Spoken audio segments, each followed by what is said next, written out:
لله نحمده ونستعينه ونستغفره ونؤمن به ونتوكل عليه ونعوذ بالله من شرور أنفسنا ومن سيئات أعمالنا من يهده الله فلا مضل له ومن يضلله فلا هادي له ونشهد أن لا إله إلا الله وحده لا شريك له ونشهد أن سيدنا وسندنا وحبيبنا وطبيب قلوبنا ومولانا محمدا عبده ورسوله صلى الله تعالى عليه وعلى آله وصحبه وبارك وسلم تسليما كثيرا أما بعد فأعوذ بالله من الشيطان الرجيم بسم الله الرحمن الرحيم ادعوني أستجب لكم وقال رسول الله صلى الله عليه وسلم الدعاء هو العبادة أو كما قال عليه الصلاة والسلام إن الله ملائكته يصلون على النبي يا أيها الذين آمنوا صلوا عليه وسلموا تسليما اللهم صل على محمد وعلى آل محمد كما صليت على إبراهيم وعلى آل إبراهيم إنك حميد مجيد اللهم بارك على محمد وعلى آل محمد كما باركت على إبراهيم وعلى آل إبراهيم إنك حميد مجيد الحمد لله মহান আল্লাহ রব্বুল আলামিনের দরবারে শুকরিয়া যে বিশ্ব মালিক বিশ্ব প্রতিপালক প্রতি সপ্তাহের মতো এই সপ্তাহেও আল্লাহর মসজিদে জুমার নামাজের উদ্দেশ্যে আসা এবং বসার তৌফিক দান করেছে সেই বিশ্ব মালিক বিশ্ব প্রতিপালকের দরবারে শুকরিয়া আদায় করি বলি আলহামদুলিল্লাহ। সম্মানিত হাজির, আমাদেরকে আল্লাহ তাআলা দুনিয়ায় পাঠাইছে, আবার একটা সময় নিয়ে যাবেন দুনিয়া থেকে, অর্থাৎ দুনিয়ায় আসা থেকে মৃত্যুর আগ পর্যন্ত যেটা হায়াতের জিন্দেগি, এই জিন্দেগিতে আপনি যা করবেন প্রত্যেকটা কিছুই সব কিছু নির্ধারণ করা হয়ে গেছে পৃথিবী সৃষ্টির 50,000 বছর আগে। অর্থাৎ আপনি কয় লোকমা খানা খাবেন, আপনার কয়দিন বিপদ আছে, আপনি কয়দিন সুখে থাকবেন, কয়দিন দুঃখে থাকবেন, কয়দিন গোস্ত মাংস দিয়ে ভাত খাবেন, কয়দিন সবজি দিয়ে ভাত খাবেন, কি করবেন না করবেন, কয়টা সন্তান হবে, কয়টা বিবাহ করবেন, কতটুকু বিপদ হবে, সব কিছু একদম লেখা হয়ে গেছে। এই যে তকদির নির্ধারণ করা হয়ে গেছে, আবার বলা হয় তকদিরে কিছু খারাপ লেখা আছে, বিপদ লেখা আছে, অসুস্থতা লেখা আছে, সেটাও পরিবর্তন করা যায়। তকদির মূলত পরিবর্তন করা যায় না, তবে পরিবর্তন করা যায় কি দিয়া বলা হয় দোয়া করে পরিবর্তন করা যায়। দোয়া এটা একটা দামি জিনিস, এক দামি ইবাদত, যেটাকে কোরআনে আল্লাহ পাক বলে উদউনি আস্তাজিব লাকুম, বান্দা আমাকে ডাকো আমি তোমাদের ডাকে সাড়া দেব।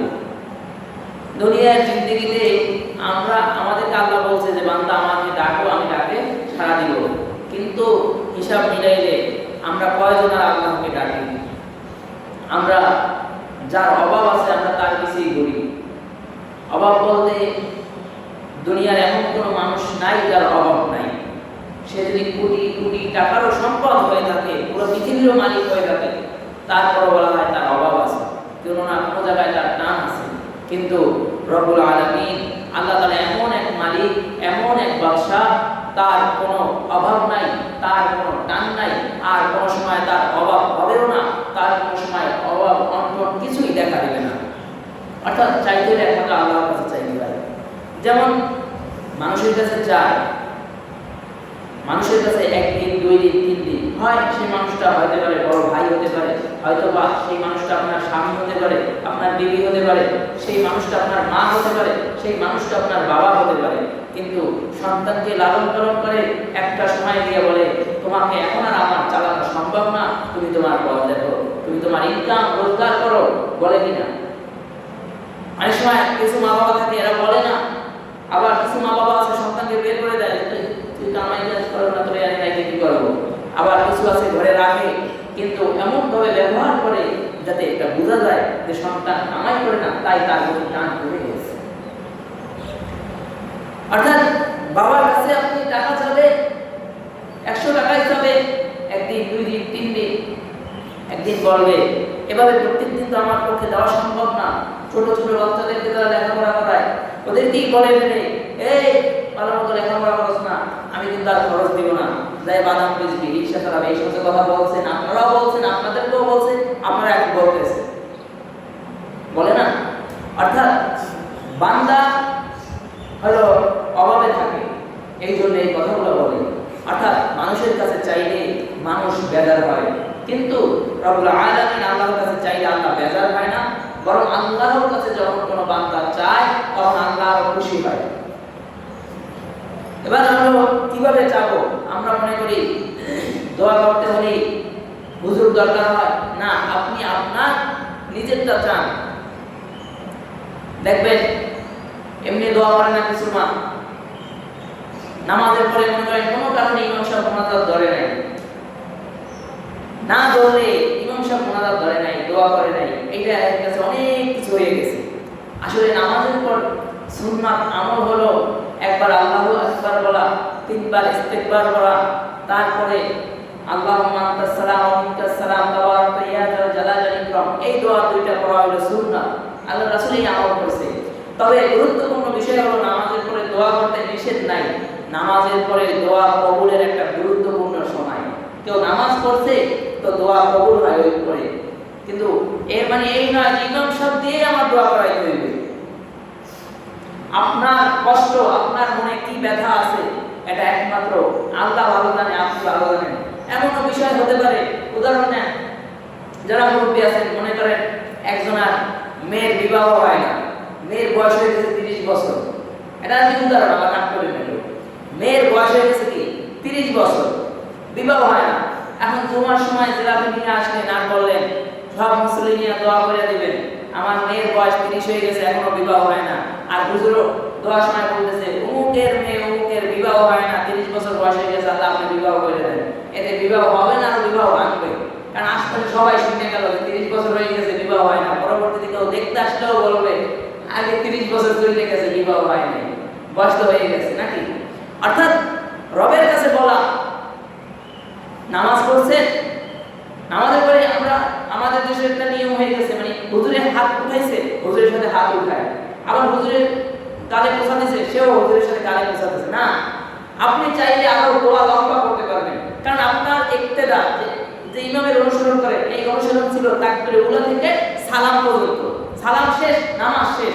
এবার আপনি চাইলে আপনি লম্বা আধা ঘন্টার মোনাজাত ধরতে পারেন, 1 ঘন্টা করে ধরতে পারেন, মোনাজাত নাও ধরতে পারেন ইমামের সাথে, আপনার যদি ব্যক্তিগত অন্য কোনো আমল থাকে।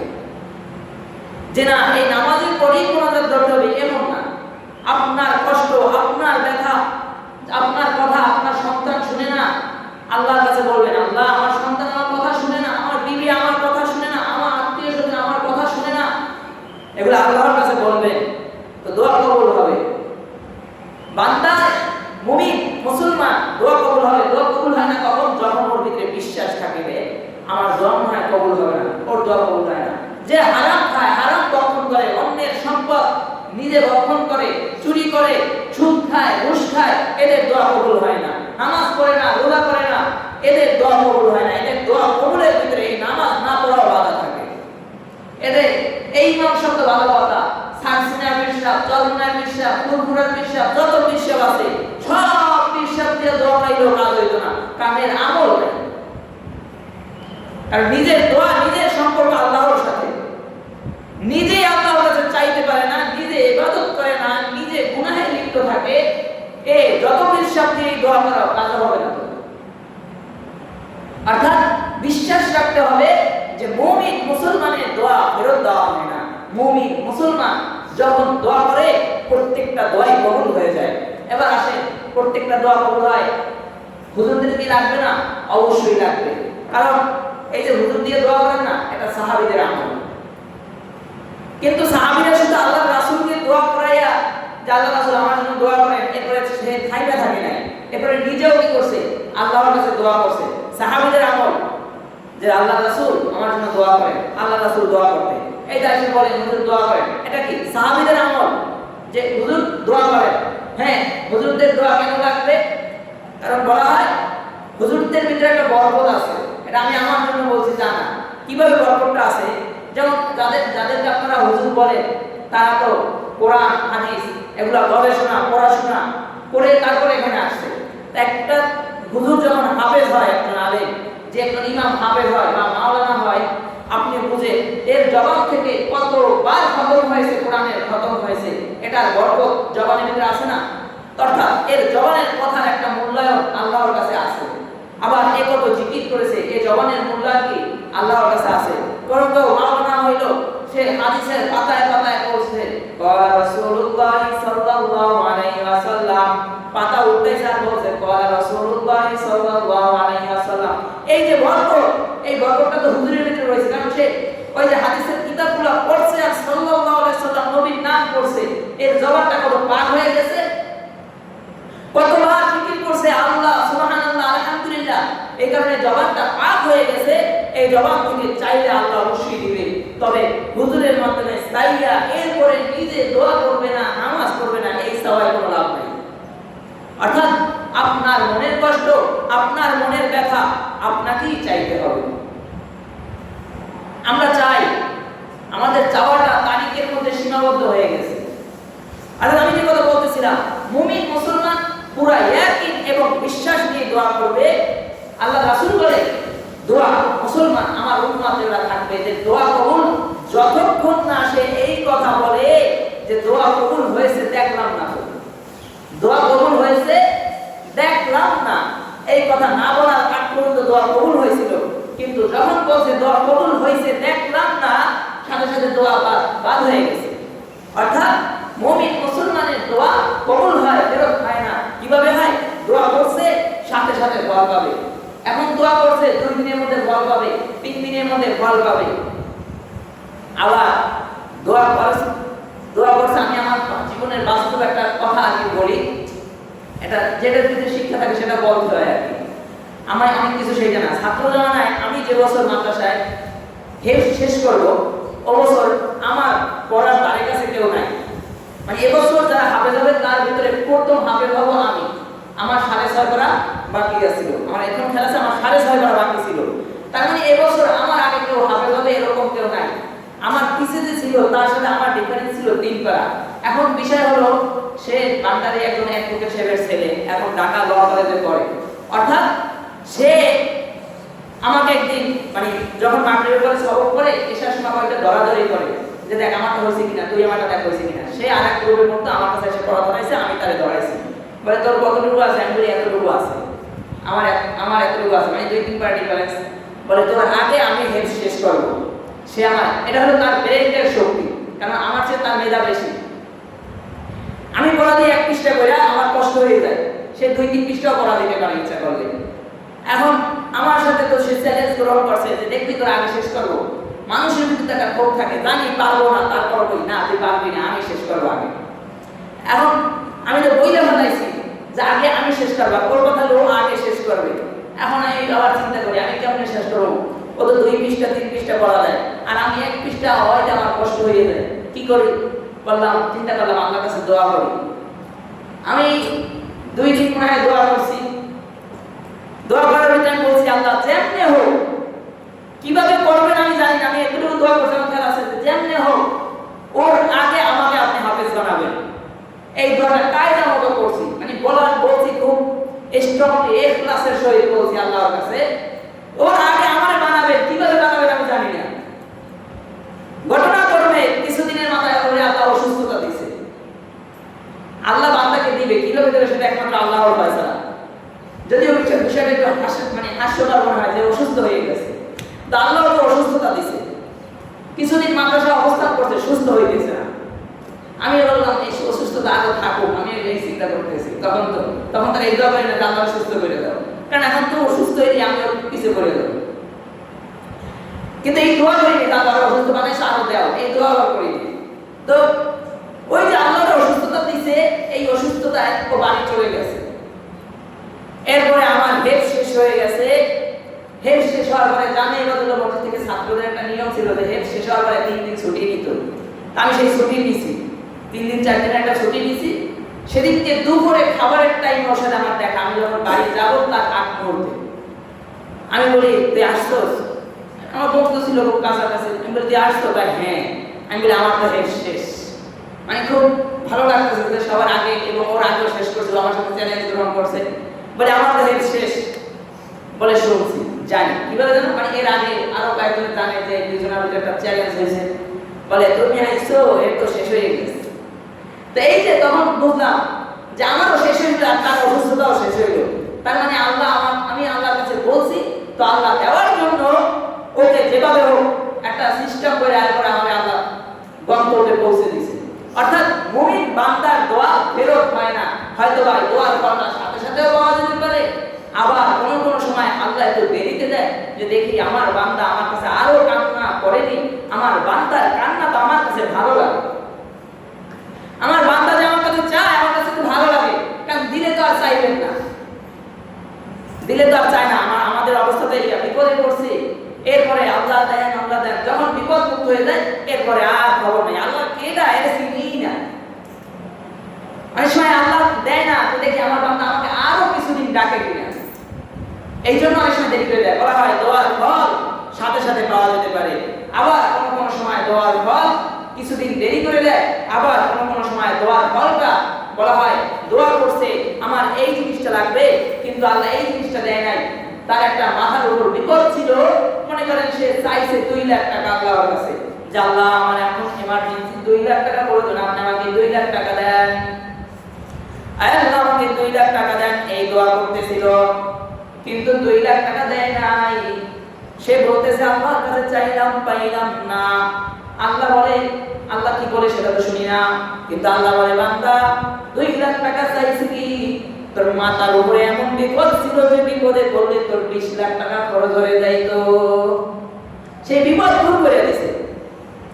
অর্থাৎ চাইছে 2 লাখ, কিন্তু আল্লাহ কি করছে এমন একটা বিপদ দূর করে দিয়েছে যে 20 লাখ টাকার মামলা সরে গেছে। কিন্তু আমরা বুঝি না, আমরা মনে করি চাইছি পাইলাম না, তার মানে আল্লাহ আমার কথা শুনে নেয় না। মুমিন মুসলমান বিশ্বাস, দৃঢ় বিশ্বাসের সাথে দোয়া করবে, ইখলাসের সাথে দোয়া করবে যে হ্যাঁ আমার রব দিবে, এতে কোনো বাধা নাই। বলা হয় আজ না হয় কাল দিবে, আর এই দুনিয়াতে আমি মনে করতে পারি পাই নাই, তখন আমার মনে করতে হবে যেটার কারণে কোনো বিপদ আল্লাহ মাথার উপর থেকে দূর হয়ে গেছে। আবার যদি এরকম নাও করে আল্লাহ হাসরের ময়দানে বান্দা দেখবে বান্দা ইবাদত করে নাই, বান্দার আমলনামা অনেক। আল্লাহ বলবে, বান্দা জিজ্ঞেস করবে আল্লাহ এই ইবাদতগুলো তো আমি করি নাই, আমি শুধু নামাজ পড়েছি, রোজা করেছি, এই নফল ইবাদতগুলো দিলেন, এই সদকা দান সদকার ইবাদতগুলো দিলেন, এগুলো তো আমি করি নাই, এগুলো কোথা থেকে আসলো? আল্লাহ বলবে বান্দা দুনিয়ায় আমার কাছে টাকা চাইছিলাম, বান্দা বলবে হ্যাঁ চাইছিলাম। আল্লাহ বলবে বান্দা দুনিয়ায় তুমি আমার কাছে বাড়ি চাইছিলাম, হ্যাঁ চাইছিলাম, পাইছিলা বাড়ি? বান্দা বলবে না পাই নাই। ও আমার বান্দা তুমি আমার কাছে গাড়ি চাইছিলাম, বান্দা বলবে হ্যাঁ গাড়ি চাইছিলাম। আল্লাহ বলবে বান্দা গাড়ি পাইছিলা? বলবে না পাই নাই। ও আমার বান্দা আমার কাছে সুখ শান্তি চাইছিলাম, বান্দা বলবে হ্যাঁ চাইছিলাম, বলবে সুখ শান্তি পাইছিলাম? বলবে আল্লাহ না পাই নাই। কারণ আমার বান্দা তুমি যেই জিনিসগুলো চাইছো সেই জিনিসগুলোর বিনিময়ে তোমাকে আজকে এই আমলনামা দিয়ে তোমাকে জান্নাতে পাঠিয়ে দেওয়া হলো। সুবহানাল্লাহ। তখন এই বান্দা বলবে এ আল্লাহ আপনি এটা করলেন কি? আপনি আমি মানে যেই দোয়াগুলো দুনিয়ায় কবুল করতেন ওগুলো যদি কবুল না করতেন তাহলে এখন আরো ফল বেশি পাইতো। তখন এই কথা বলবে আর এখন বান্দা বলে আয় আল্লাহর ডাকে শুনে না, উমুকে দিছে আমারে দেয় না কেন, আল্লাহর সাথে আমার কি শত্রুতা। বিশেষ করে মহিলা যারা আছে এদের মুখের দাস আরো ভালো না, এরা আল্লাহর শব্দ মুষ্টি উদ্ধার করে পাবে গালি দিয়ে। না না, আল্লাহর কাছে চাইয়া মহিলা পাওয়া যাবে না, আল্লাহর কাছে চাইছি আল্লাহ দিবে। মুমিন মুসলমানের দোয়া ফেরত হয় না, দুনিয়ায় না পাইলেও হাসরের ময়দানে দোয়ার ফলগুলো আল্লাহ আমাকে দিবে, এই বিশ্বাস রাখতে হবে। এই বিশ্বাস রাখতে যে তার দোয়া কবুল হয়, এই বিশ্বাস থাকলে দোয়া কবুল হয়, বিশ্বাস না থাকলে দোয়া কবুল হয় না। হারাম খাইছে, শরীরের ভিতরে হারাম খানা আছে, দোয়া কবুল হবে না। অবৈধ কাজে গুনাহের কাজে লিপ্ত, দোয়া কবুলে বাধা হয়ে দাঁড়ায়। আত্মীয় স্বজনের সাথে মারামারি গালাগালি, সেটাও বলা হয় দোয়া কবুলে বাধা হয়ে দাঁড়ায়। অর্থাৎ সব কিছু ঠিকঠাক থাকলে দোয়া কবুল, এটা 100%, এতে কোনো সন্দেহ নাই। কিন্তু আমরা চাওয়ার আগেই পাইতে চাই, চাওয়ার আগেই পাইতে চাই, সবকিছু চাওয়ার আগে পাওয়া যায় না। আল্লাহর কাছে চাইলে ধৈর্যশীল হতে হবে, ধৈর্য সহকারে থাকতে হবে। কিন্তু যখন বেশি দিন হয়ে যাবে যেই জিনিসটা পাই নাই, তার মানে আপনার মনে বিশ্বাস করতে হবে যে এই জিনিসটার কারণে কোনো বিপদ দূর হয়ে গেছে। আর যদি কোনো বিপদ দূর না হয়, আমার আল্লাহ আমাকে ভবিষ্যতে মরার আগে কোনো সময় কষ্ট দিবে। আর যদি নাও দেয়, আমার আল্লাহ মরার পরে, মারা যাওয়ার পরে, আমার মৃত্যুর পরে হাসরের ময়দানে এই জিনিসটা আমাকে দিবে। এই জিনিসটা, এই ইখলাস, এই বিশ্বাস থাকলে দোয়া কবুল হয়। আর যদি তাড়াহুড়ো করে, তাদের দোয়া কবুল হয় না। কারণ তাড়াহুড়ো যারা করে এরাই বলে বলে কিসের দোয়া কবুল হয়েছে দেখলাম না, এই দেখলাম না তো বলে এই দোয়া শেষ, বাদ হয়ে যায়। অর্থাৎ শুধু হুজুরের কাছে দোয়া চেয়ে নিজে বসে থাকবেন না, হুজুরের কাছে দোয়া চাইবেন। যত হুজুর আছে সবার কাছে দোয়া চাইবেন, দেখলে বলবেন দোয়া করেন আমার জন্য, এতে নিষেধ নাই, এটা ভালো জিনিস। কারণ ওলামায়ে কেরামের দোয়া দরকার আছে, কারণ তার জবাব পাক। আমাদের দোয়া কবুল হয় না, কারণ কেন? কারণ আমরা হারাম কাজে লিপ্ত, আমরা গুনাহে লিপ্ত, আমরা সুদ ঘুষে লিপ্ত, সুদ ঘুষ খাই আর আল্লাহ বলে আল্লাহ আমাদের দেন, কিভাবে দিবে? আমরা অবৈধ কাজে, গুনাহের কাজে লিপ্ত, আমরা কোরআন সামনে নিয়ে বসে থাকি, এরপরেও পাই না। আমরা ওলামায়ে কেরামের হাত ধরে তারপরে দোয়া করি, দোয়া কবুল হয় না। কারণ হলো আমরা প্রকৃতপক্ষে মুসলমান না। কারণ দেখবে দোয়া করে, সামনে ফুটবল বিষয় আসছে না, দোয়া করবে আল্লাহ আর্জেন্টিনার কাপ নয় দেন, আল্লাহ ব্রাজিলের, এই তো আমি জীবনে কবুল হবে, ব্রাজিলের কাপ নয় দেন, অমুকের কাপ নয় দেন, অমুকের কাপ নয় দেন। কেমন বেহায়া আর বেলাদা মুসলমান বলতে খুব লজ্জা লাগে আর শরম লাগে। যে মুসলমান ব্যানার টানিয়ে, যে মুসলমান পোস্টার টানিয়ে রাস্তায় দাঁড়িয়ে কর্মসূচি পালন করেছিল যে এই আমেরিকার দল, এই ইসরায়েলের দল আর কোন মুসলমানের দিকে বাঁকা নজরে তাকাবে না, আর কোন মুসলমানের শিশু হত্যা করবে না, আফগানিস্তানের শিশুদেরকে হত্যা করবে না, ফিলিস্তিনের শিশুদের চোখের পানি ঝরাবে না, আর কোন মুসলমান মা বোনদের রক্ত ঝরাবে না।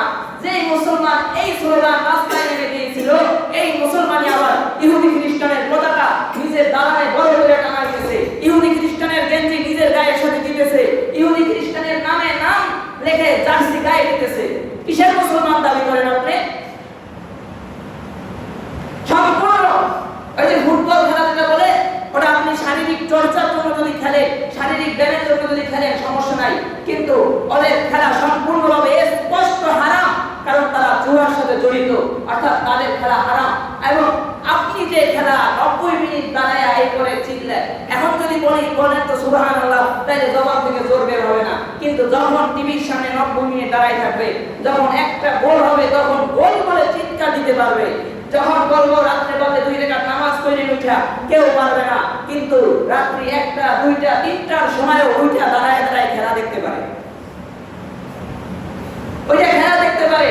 মসজিদে আয়েশা বসলে যখন 1 মিনিট ইমাম সাহেবের দেরি হয়, তখন ইমাম সাহেবের রুমের দিকে তাকায় আর ঘড়ির দিকে তাকায়, কারণ 1 মিনিট দেরি হয়ে গেছে। কিন্তু ওইদিকে 90 মিনিট মশার কামড় খাড়ায় যে দোকানের সামনে, টিভির সামনে দাঁড়ায় আগ করে রয়েছে, এতে আর সমস্যা হয় না, এতে ঠ্যাং ব্যথা হয় না, তখন আর পরিবার ছিল না। আপনি এই অবৈধ কাজের সাথে সম্পর্ক রাখবেন, আবার আপনি আপনার খাঁটি মুসলমান দাবি করবেন। যে সময় মুসলমানের রক্ত ঝরতেছে, যে সময় ইহুদি খ্রিস্টানের হাতে বহুত মা বোন মুসলিমরা নির্যাতিত হইতেছে, নিপীড়িত হইতেছে, সেই সময় কেন এমন ইহুদি খ্রিস্টানের পতাকা আপনার বিল্ডিং এ, আপনার বাসার সাথে টানান লাগবে? এত কি প্রয়োজন হয়েছে আপনার? মেসি কয়দিন আপনাকে জিজ্ঞাসা করেছিল, নেইমার আপনাকে কয়দিন জিজ্ঞাসা করেছিল, বেটা ভাত খাইছস না খাস না, এই কথা কয়দিন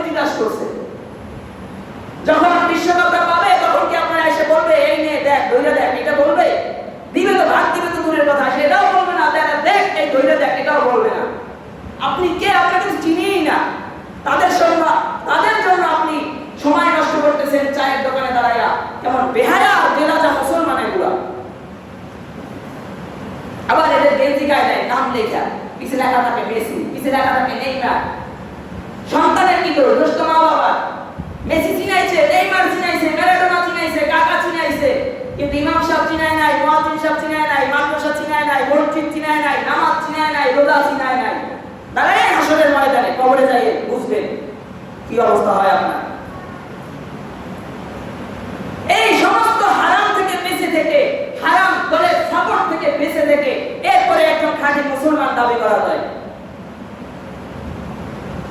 এই রে মসজিদে নামাজ পড়তে সময় লাগে 10 মিনিট, কোন জায়গায় 15 মিনিট, 20 মিনিট। এই 20 মিনিট সময় আপনার হয় না, অথচ বসে থাকে। এরপরও ঘড়ির দিকটা 1 মিনিট বেশি হয়ে গেল দেখুন, আবার ঘড়ি 2 মিনিট স্লো থাকবে, সেটাও বলে 2 মিনিট স্লো ঘড়ি।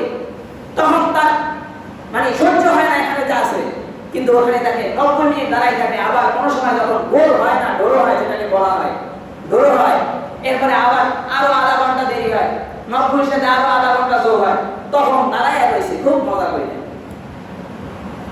কি অবস্থা! তাহলে আপনি কিভাবে আশা করেন যে রবের ঘরে আসে 2 মিনিট সময় বেশি হলে তার মাথা নষ্ট হয়ে যায়, আর ইহুদি খ্রিস্টানের খেলা দেখার জন্য যে ঘন্টা সময় নষ্ট করে, এই নিয়ে দোয়া করলে আর দোয়ার ফল সাথে সাথে না আসলে আবার আল্লাহরে গালি দেয়। এই কিসের দোয়া কবুল হবে বলে? আমার কথা হলো ভাই, বিশ্বনবী আসতেছে, একটু আদা করেন।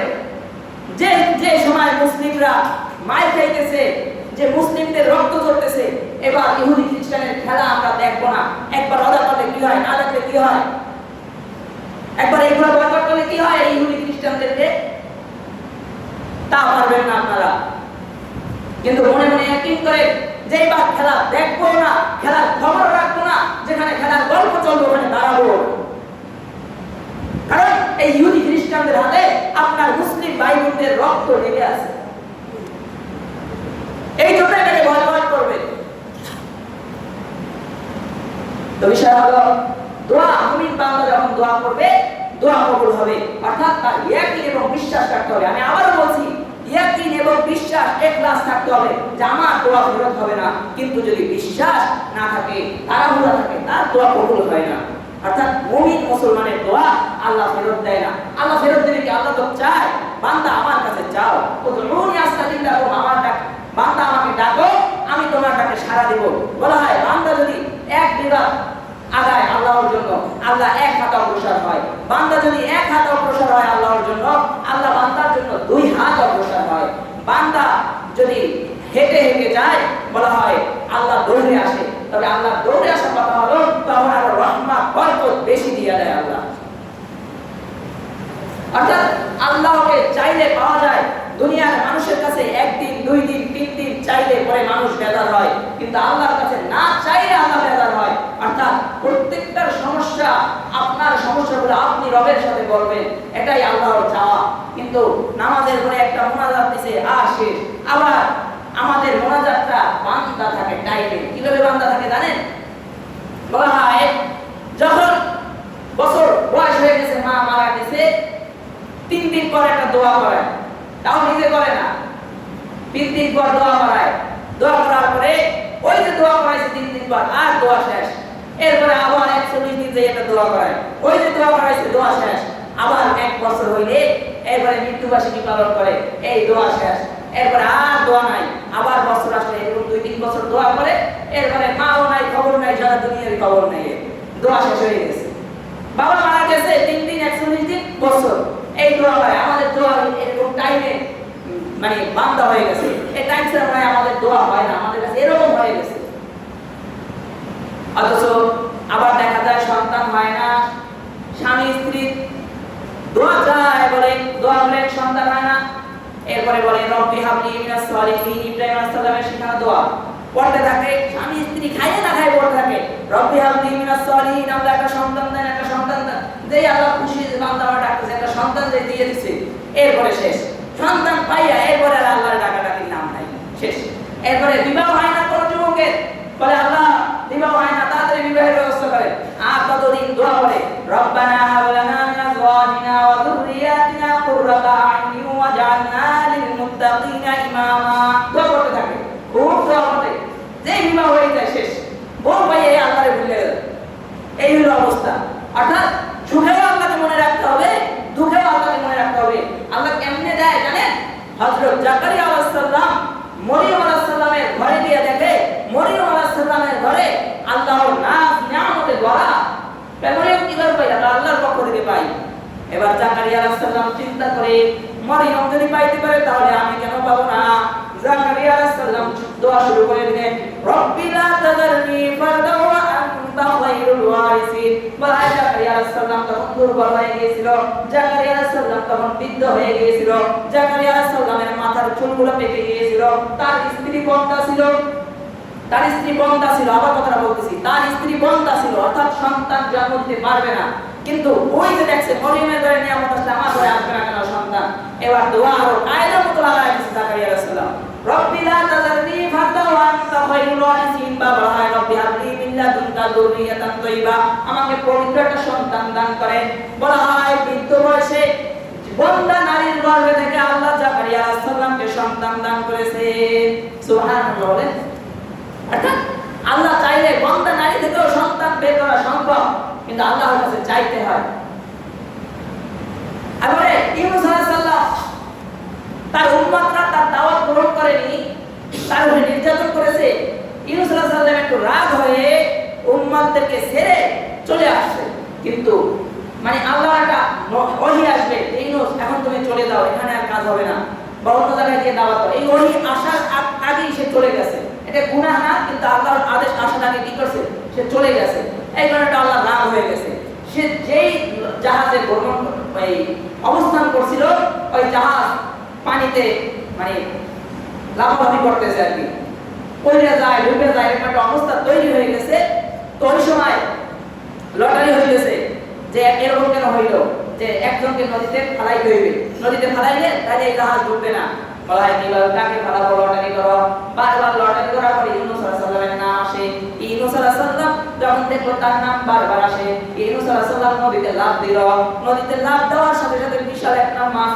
আল্লাহর আদেশে তাকে ঘিরে ফেলল আল্লাহ আবার মাছকে বলে রেখেছে আমার ইউনূসকে কিন্তু যারা পরিমাণ ক্ষতি করবি না বলা হয় সমুদ্রের অন্ধকার মাছের পেটের ভিতরে অন্ধকার তিনটা অন্ধকারের ভিতরে ইউনূস আলাইহিস সালাম ছিল রাতের অন্ধকার সমুদ্রের অন্ধকার মাছের পেটের অন্ধকার তিন অন্ধকারের ভিতরে বন্দী রাখার পরে কিছুদিন পরে আরেকবার ইউনূস আলাইহিস সালাম দোয়া করতেছে লা ইলাহা ইল্লা আনতা সুবহানাকা ইন্নী কুনতু মিনাল যালিমিন দোয়া করার পরে আল্লাহর কাছে দোয়া কবুল হয়ে গেছে মানে সে তার অনুতপ্ত সে তার ভুল বুঝতে পারছে দোয়া কবুল হওয়ার পরে যখন মাছ তীরে এসে তাকে ডোব দিয়ে তারপরে এই তীরে ফেলে রেখে চলে যায় এরপরে সে ক্লান্ত ছিল আল্লাহ ওখানে লাউ জাতীয় একটা গাছ দিয়ে তাকে ওই ফসল দ্বারা ছায়া দিয়ে এবং ফল খাওয়ার পরে সে সুস্থ এবং স্বস্তিতে ফিরে আসছে এভাবে আমরা দোয়া করি বিপদ আসলে আমরা শুধু করতে থাকি লা ইলাহা ইল্লা আনতা সুবহানাকা ইন্নী কুনতু মিনাল যালিমিন লা ইলাহা ইল্লা আনতা সুবহানাকা ইন্নী কুনতু মিনাল যালিমিন মানে বিপদ আসছে পড়তেছে বিপদ শেষ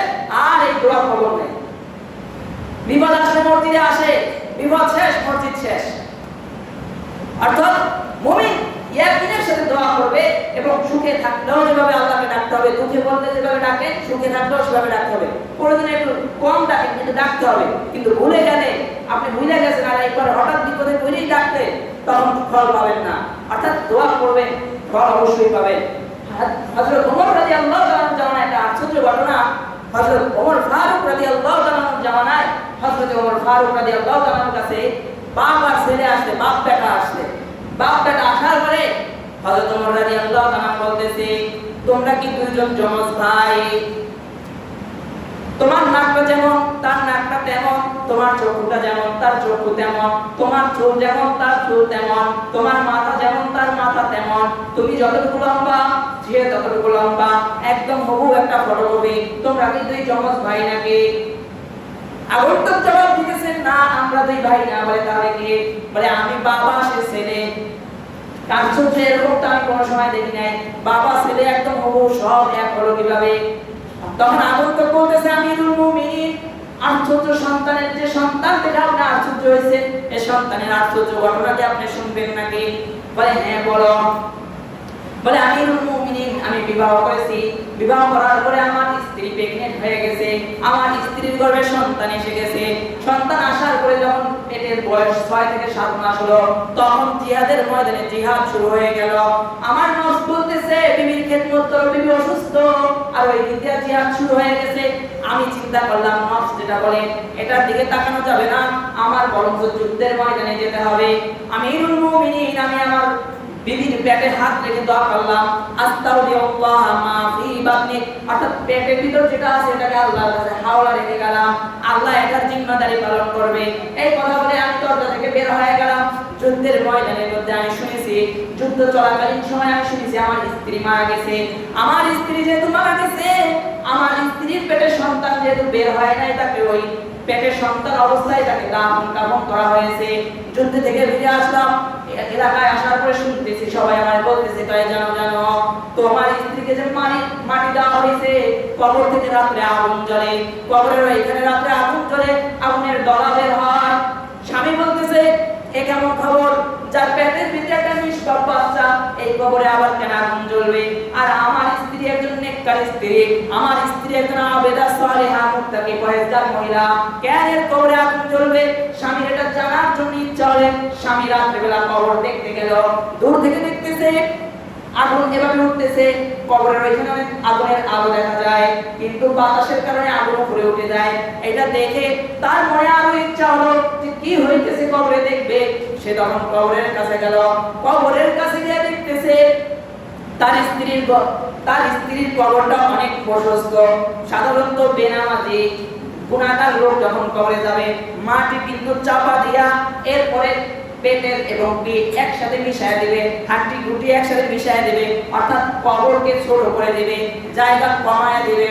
আর সাহাবী বলতেছে আমিরুল মুমিনিন, আমি কি দেখি আমার স্ত্রীর কবরটা অনেক প্রশস্ত, শুধু প্রশস্ত না, যে আগুনের দলাগুলো দেখতেছিলাম ওটা কবরের এক কোণে আগুন জ্বলতেছিল আমার স্ত্রীর কবরে আলো দেওয়ার জন্য। বলে আগুন জ্বলতেছে আর বাতাসে আগুনের কিছু দলা উঠে যায়, ওটা মানুষ মনে করছিল আমার স্ত্রীর কবরে আগুন জ্বলে। না, আমার স্ত্রীকে আলো দেওয়ার জন্য আগুন জ্বলতেছিল। ভাই জানেন, আমি মুমিন শুধু আলো জ্বলছে আর কবর প্রশস্ত হয়েছে তা না, আমি দেখলাম আমার স্ত্রী তার পেটে থাকা সন্তানটা যেটা সহ তাকে মাটি দেওয়া হয়েছে, আমার স্ত্রী সেই সন্তানকে দুধ পান করাইতেছে। সুবহানাল্লাহ বলেন জোরে, দুধ পান করাইতেছে বৈশা। আমিরুল মুমিনিন বলে তাই? বলে হ্যাঁ, দুধ পান করাইতেছিল। পরে যখন আমি গেলাম আর আমার স্ত্রী আমাকে দেখলো, তখন আমার স্ত্রী কেঁদে কেঁদে বলতেছে, স্বামী যাওয়ার সময় সন্তানটাকে আল্লাহর কাছে হাওলা রেখে গেছেন, আস্তাগফিরুল্লাহ মা ফি বাতনি, আল্লাহর কাছে জিম্মায় রেখে গেছেন সন্তানকে। যার কাছে জিম্মায় রেখে গেছে সে আপনার এই সন্তানকে জিম্মাদারি পালন করে এখনো জীবিত রাখছে, এবং তাকে কবরে সে যখন জন্মগ্রহণ করছে ফেরেশতারা তাকে ধরছে। জন্মগ্রহণ করার সময় বাচ্চারা ধরা লাগে না, ফেরেশতারা তাকে ধরছে। সুবহানাল্লাহ, বলা হয় ফেরেশতারা তার নেকড়ানি করেছে, দেখাশোনা করেছে। এই বলে বিবি বলতেছে, স্বামী এই যে আপনার যে সন্তান আল্লাহর কাছে জিম্মাদারি রেখে গেছে, স্ত্রীকে তার জিম্মাদারি রেখে যান নাই, এই আপনার সন্তান যার কাছে জিম্মা রেখে গেছে সে আপনার জিম্মা পালন করেছে, এই নেন আপনার সন্তান। বলা হয় এই কথা বললে স্বামী হাতটা পেতে দিলে, সন্তানটা স্বামীর হাতে দিলে, এরপরে সাথে সাথে কবরটা মিশে যায় কুদরতি ভাবে, কবরটা লেগে যায় কুদরতি ভাবে, আর স্ত্রীকে দেখা যায় না। এরপরে বলে আমিরুল মুমিনিন, যে আশ্চর্য সন্তান দেখে আপনি আশ্চর্য হয়েছে, সেই আশ্চর্য সন্তানের এই আশ্চর্য ঘটনাই। সুবহানাল্লাহ, অর্থাৎ আল্লাহর কাছে ইয়াকিন এবং ইখলাস করে শুরু করছে, আস্তাগফিরুল্লাহ মা ফি বাতনি, অর্থাৎ এই পেটের ভিতর বাচ্চা আল্লাহর কাছে আমানত রেখে গেছে, আল্লাহ কিন্তু আমানত রক্ষা করেছে। অর্থাৎ কোন মুমিন মুসলমান ইখলাস আর ইয়াকিন নিয়ে যদি কোনো দোয়া করে, এই দোয়া আল্লাহ ফেরত দিবে না, আর সাথে সাথে ফল পাইতে হইলেও আপনাকে সেরকমের ইবাদত করতে হবে। যারা 90 মিনিট ফুটবল খেলা দেখবেন সামনে, এদেরকে আমি বলবো 20 মিনিট জিকির করে 90 মিনিট খেলা না দেখা। কারণ সুবহানাল্লাহ 100 বার, আলহামদুলিল্লাহ 100 বার, লা ইলাহা ইল্লাল্লাহ 100 বার, আল্লাহু আকবার 100 বার, আল্লাহ 100 বার, ইস্তিগফার আস্তাগফিরুল্লাহ 100 বার, সাল্লাল্লাহু আলাইহি ওয়াসাল্লাম 100 বার, এই সবগুলো 100 বার করতে 20 মিনিটও সময় লাগে না। 20 মিনিট সময় লাগে না। 90 মিনিট ওখানে নষ্ট করতে পারবে, আমি আপনার 90 মিনিট থেকে 70 মিনিট বাঁচায় দিয়ে 20 মিনিট আপনারা দিছি। অর্থাৎ খেলা না দেখা এই 20 মিনিট জিকির কইলেন, আর তাহলে 2 রাকাত নামাজ পড়েন, তো লাভ হবে, রবের কাছাকাছি যাওয়া যাবে, রবের সন্তুষ্টি অর্জন করা যাবে, রবের ইখলাস করা বান্দা হওয়া যাবে। অর্থাৎ দোয়া হুজুর দিয়ে পড়ায়া শেষ নাই, 3 দিনা 4 দিনা 41 দিনা বছরে বার্ষিক দোয়া কইরা দোয়া শেষ নয়। আপনি আপনার রবের কাছে আপনার যত কষ্ট আছে সকল কষ্টগুলো সব সময় দোয়া করতে থাকবেন। আপনার রবের যখন ইচ্ছা হবে দিবে, রবের যখন ইচ্ছা হবে না, রবের যখন মনে হবে যে আমার বান্দা আরো কথা বলবে আমার সাথে, তো আমি আমার আল্লাহর কাছে বলতে থাকবো, দেওয়ার মালিক আল্লাহ, যখন মনে চাইবে তখন দিবে, না দিলে বাকি করবে। এই জন্য অর্থাৎ দোয়া করতে হলে ইয়াকিন এবং বিশ্বাস রেখে দোয়া করবেন, এবং এটুকু বিশ্বাস রাখবেন যে মুমিন মুসলমানের দোয়া বেরোত হয় না। অর্থাৎ মুমিন মুসলমান যে দোয়া করে প্রত্যেকটা দোয়ার ফল আল্লাহ এখন দিবে, না হয় পরে দিবে, না হয় কোনো বিপদ দূর করে দিবে। আর দুনিয়ায় জিন্দেগিতে দোয়ার ফল না দিলে হাসরের ময়দানে দোয়ার ফল আল্লাহ অবশ্যই দিবেন, কারণ আল্লাহ জালেম না। অর্থাৎ যে কথাগুলো বলা হয়েছে আল্লাহ এভাবে আমাদেরকে দোয়া ইবাদত করার তৌফিক দান করুক। এবং আরেকটা বিষয় হলো নামাজের নিষিদ্ধ সময় আছে, যেমন 3টা টাইম নামাজ নিষিদ্ধ, মহিলাদের মাসিক হলে নামাজ নিষিদ্ধ, কিন্তু দোয়ার কোনো নিষিদ্ধ টাইম নেই। রোজার নিষিদ্ধ টাইম আছে, রোজা রাখা হারাম। অর্থাৎ গুরুত্বপূর্ণ যে ইবাদতগুলো এগুলো নিষিদ্ধ টাইম আছে, কিন্তু এই দোয়ার কিন্তু নিষিদ্ধ টাইম নাই। বান্দা যখন মনে চাইবে তখন দোয়া করতে পারবে। শুধু কি হাত উঠে দোয়া করা লাগবে না? আপনি হাঁটতেছেন, আপনার মনে কষ্ট, বলেন আল্লাহ আমার এই কষ্টটা আপনি দূর করে দেন। আপনি বসে আছেন, মানুষের মধ্যে বসে আছেন, আপনি মনে মনে দোয়া করতে থাকেন, আল্লাহ আমার এই কষ্টটা আপনি দূর করে দেন। অর্থাৎ আপনি বললে আল্লাহ অবশ্যই শুনবে। 5 জনের মধ্যে বললে, জোরে বললে 5 জনে শুনবে। আপনি মনে মনে বলেন, হাত উঠে বললে মানুষ বলবে কিরে হাত উঠে কি দোয়া করো, তোদের কোনো সমস্যা হয়েছে কিনা, এরকম টিটকারি মারবে। অর্থাৎ মানুষের সামনে হাত জাগানোর প্রয়োজন নাই। আপনি বলেন, হাত এইভাবে রেখেই বলেন আল্লাহ আমাকে এই জিনিসটা আপনি দেন, আল্লাহ আমার এই জিনিসটা দরকার আপনি দিয়ে দেন। আপনি হাঁটতেছেন, চলতেছেন, ঘুমাইতেছেন, তখন অর্থাৎ দোয়া যে কোনো সময় করা যাবে। আবার বলা হয় দোয়াটা এমন ইবাদত যে দোয়া করলে কি কান্না করা লাগবে? কান্না আসে না, আপনি কান্নার ভঙ্গি ধরে, বলা হয় ওই যে ব্যাংকারের একটা মাধ্যম যেটা ভঙ্গি, ওই যে ভঙ্গিটা ধরছে তত দোয়া কবুল হবে। বলে দোয়া এমন একটা জিনিস, এমন একটা ইবাদত, তো হেসে হেসে দোয়া করেছো, তো হেসে হেসে দোয়া করছে, এটাও আল্লাহর কাছে কবুল। অর্থাৎ দোয়া করবে আল্লাহ দিবে।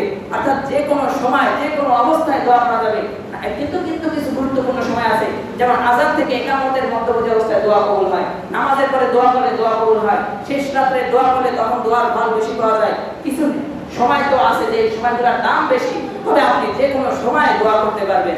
অর্থাৎ আল্লাহ তাআলা আমাদেরকে এই গুরুত্বপূর্ণ ইবাদত সব সময় কাজে লাগানোর তৌফিক দান করুন। বলুন আমিন। আখির দাওয়ানা আলহামদুলিল্লাহি রাব্বিল আলামিন।